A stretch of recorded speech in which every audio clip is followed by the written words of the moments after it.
Pabrik pengolahan negara Thailand sangat hebat. Jalur pembungkusannya sangat cepat, hingga memotong jari salah satu pekerja. Bahkan tidak menyadarinya. Menunggu saat dia sudah merespon. Jarinya sudah ikut masuk terbungkus ke dalam kaleng. Jarinya sudah ikut masuk terbungkus ke dalam kaleng. Dan sudah terbagi ke beberapa tempat untuk dijual. Tidak bisa. Demi mencari kembali jarinya. Pekerja, si Pot, hanya bisa pergi ke supermarket tiap hari untuk membeli makanan kaleng itu dan makan. Tetapi gajinya sudah terpakai habis. Dan dia masih tidak bisa menemukannya. Tetapi di malam ini, Pot di dalam kedai kecil mendengar suara yang familiar. Rupanya si Pot mempunyai kebiasaan mengetuk meja. Karena inilah, dia akhirnya memasang jarinya sendiri. Tetapi si Pot merasa, jari ini sepertinya bukan miliknya. Dan melihat teman kerjanya si Yot yang juga punya kebiasaan mengetuk meja.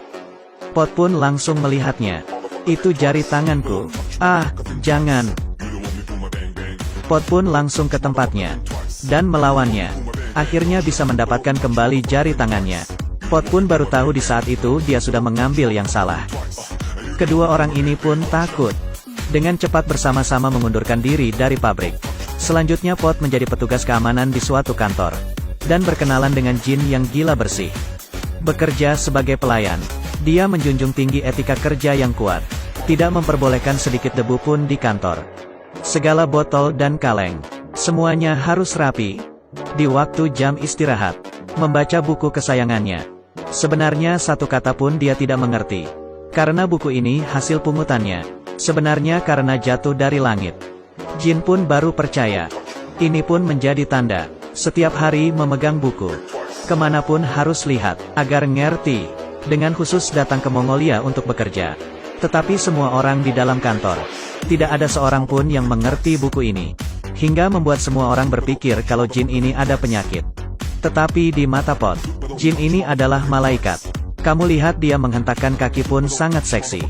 Pot pun memikirkannya setiap hari. Di poster pun mukanya si Jin. Di dalam TV juga dia.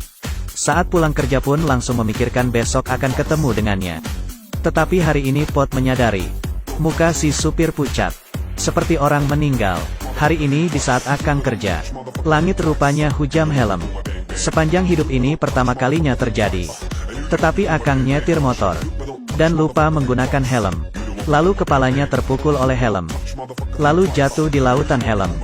Di sini pun bermain-mainnya selesai. Tetapi karena dia terlalu mencintai pekerjaannya. Akang yang kehilangan semangat kerja. Juga bertekad menjadi pekerja. Karena ini pun Pot memberanikan diri untuk berbicara dengan Jin. Jin berkata kalau di Mongolia, orang yang mempunyai impian baru bisa berkembang. Dan impian Jin adalah, yaitu membaca ngerti buku putih ini. Karena ini, dia diam-diam mendengar pelajaran kelas. Meski tidak menghasilkan apapun. Tetapi ini terlihat serius. Hingga membuat Pot terjatuh di bawah roknya. Bukan hanya ini. Dia merasa dimanapun ada bayangan Jin. Semua orang berpakaian baju terusan biru. Karena terlalu lama jomblo hingga muncul halusinasi. Pot memeluk erat Akang. Yot yang melihat teman baiknya begitu bucin. Membiarkan dia dan Jin untuk naik bus. Terkenal bahwa bus di Thailand itu sangat penuh dengan orang.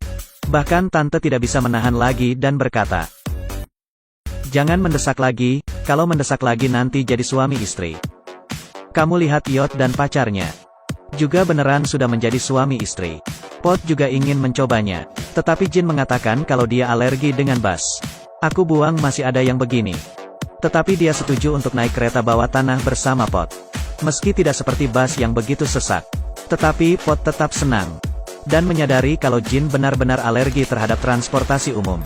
Tidak mempunyai hidup seperti layaknya puteri. Tetapi punya penyakit puteri. Demi melindungi sang puteri, Pot keluar dari pekerjaannya. Dan menjadi supir taksi. Tiap hari bisa mengantar Jin pulang pergi kerja. Tentu saja, kadang-kadang bisa ketemu dengan penumpang yang aneh. Penumpang ini sangat aneh, karena dia tidak memedulikan barang apapun. Semuanya dijilat. Di hari yang terik ini, pun bisa menjilat muka orang. Membawa dia pulang ke rumah. Menjadi alat pembersih rumah, TV, piring dan sepatu. Dan juga lantai. Semuanya dijilati hingga bersih. Pot pun sudah tidak tahan lagi. Langsung mengelem mulutnya. Lalu membelikannya permen tangkai yang banyak. Untuk dia, Jilati. Tetapi tetap saja tidak bisa mengubah sikap aneh ini. Malah menakuti penumpang lain hingga lompat dari taksi. Selanjutnya, dia pergi karena dimarahi oleh tante-tante. Pot pun akhirnya bisa menyatakan perasaannya ke Jin. Tetapi dia ditolak. Hatinya terluka dan tidak bisa berpikir jernih. Ingin menyampaikan selamat tinggal dengan dunia. Tiba-tiba muncul nenek yang sudah meninggal. Meski sekarang sudah menjadi seekor cicak, rupanya saat dia terlahir kembali, tetap diam-diam memerhatikan cucunya, dan membuatnya berpikir ke depan. Meski Jin sudah menemukan orang yang dapat mengubahnya sepenuh hidup, yaitu si Peter, pejuang lingkungan, dan memastikan, buku putih ini ada hubungan dengan perlindungan lingkungan. Karena ini, Jin bergabung dengan organisasi perlindungan lingkungan. Suatu waktu membawa kantong, kemanapun untuk memungut botol plastik. Kamu lihatlah, mengumpulkannya hingga rumah penuh. Setelah itu pun harus dibersihkan dan digunakan kembali. Dan memberikannya ke orang di sekitarnya. Ini pun hanya Pot yang mau menerima. Yang lebih menakutkan lagi, rumahnya dipenuhi dengan botol plastik. Di dalam rumah pun tidak ada tempat untuk menginjakan kaki. Demi mengumpulkan botol plastik menolong dunia, Jin pun keluar dari pekerjaannya. Di saat Pot datang melihatnya, botol plastik di depan rumahnya sudah tertumpuk menjadi gunung. Ketinggiannya sudah hampir membuat orang sesak nafas. Itu pun menjadi suatu pemandangan di Mongolia. Di atas pun ada beberapa anak kecil yang sedang bermain. Pot naik ke puncak, dengan keras meneriaki nama Jin. Jin di saat itu sedang melakukan demonstrasi demi perlindungan lingkungan. Di tengah orang-orang, dia sepertinya melihat sebuah bayangan. Jin sangat gembira. Dia dengan cepat menanyai tentang rahasia buku putih itu. Dan Peter mengatakannya, ini sebenarnya adalah sebuah buku kuning kecil.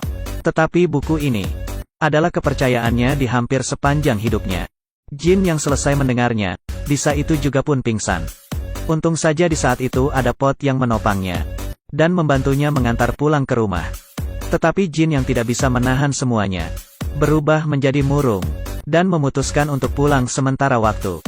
Karena ini, Pot pun juga meninggalkan Mongolia. Tetapi karena sudah terbiasa dengan hidup di kota, kehidupan di kampung halaman terasa menjadi sangat lambat. Pot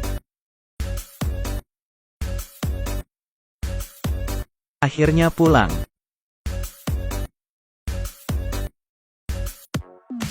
Lalu, Pot pun memutuskan untuk kembali lagi ke Mongolia. Tidak terasa beberapa bulan kemudian, setiap orang di sini sudah memiliki ekor. Sekarang Pot yang belum memiliki ekor menjadi seorang selebriti. Tetapi hati Pot terus memikirkan Jin. Dia lalu datang lagi ke gunung botol plastik. Melihat kembali, saat itu, dia sepertinya melihat bayangan Jin. Sudah terhitung banyak kesulitan yang dilewati. Akhirnya kedua orang ini bisa bersatu. Dan setengah tahun kemudian, Jin sudah hamil. Di dalam perutnya, adalah nenek yang reinkarnasi lagi. Tidak kepikiran kan? Tapi sekali lagi, semangat kerja si pekerja paruh waktu. Kami yang begitu bekerja sangat keras. Semuanya demi apa? Klik program kecil di bawah ini. Coba apa kamu seorang pekerja yang memenuhi syarat?